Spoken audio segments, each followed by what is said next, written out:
新台市来看，民进党有一个离职的员工，伫面册铺文指控讲，伫去年的9月，伊甲一个外包的摄影团队出版，外包的档案伫车顶对伊卡来手来，伊向迄当时的妇女部主任、现任的副秘书长柯家店申诉，也毋过哦。主管询问伊讲，恁若无要随落车，嘛讲若是启动停驶，对伊嘛无介好。政府是甲最近真穿的造浪者，即出连续剧是真相像。民进党早起嘛开记者会会室内，嘛表示讲会随来检讨党中央的通报机制，信评部赶紧来进行调查，提出报告哦。副秘书长柯家店停职接受调查。民进党部署党工做性骚扰轰炸案引起正大讨论。一名女性前党工伫面册发文控诉，去年9月甲摄影团队执行专案任务，疏忽公车的抢上性骚扰，事后求助迄当时担任妇女部主任、现任副秘书长的柯家店。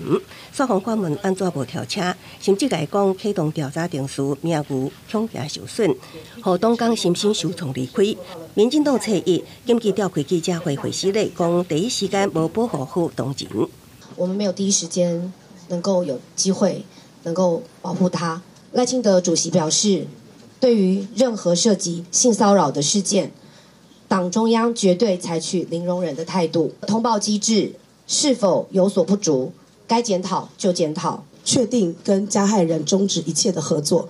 第二个就是在被害人他所需要的心理的重建、所需要的咨商的资源的部分，信评部会协助转介并支付所有的费用。民进党发表3点声明，党主席赖清德表示，对性骚绝对采取零容忍，针对通报机制爱认错的就认错，会检讨改进。性平部组成的调查小组会尽速提出处理报告。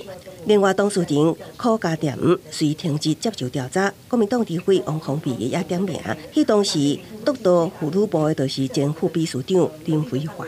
我们未能在第一时间承接住当事人的感受，造成他在这个事件的当下，他是独自面对跟承受，这个我们必须深切反省跟检讨。真侪位两名女性民代同齐谴责性骚案。对于这案的代志，提出党的精神甲价值，需要重视解决问题，要求党中央严听。国民党指出，性骚案不是民进党的家务事，而是公共议题。包括这个女性主管曾说，我过去在年轻的时候，我也碰过这样性骚扰的事件。民进党内部到底有多少这样的事件过去曾经发生？我们就看赖清德怎么去处理，谁吃了案。国民党立委批评柯家店过去捌担任台湾妇女团体全国联合会秘书长、台湾女性影像协会的常务理事，今嘛封7期这案，要求民进党唔通双标处理性骚议题。记者综合报道。民进党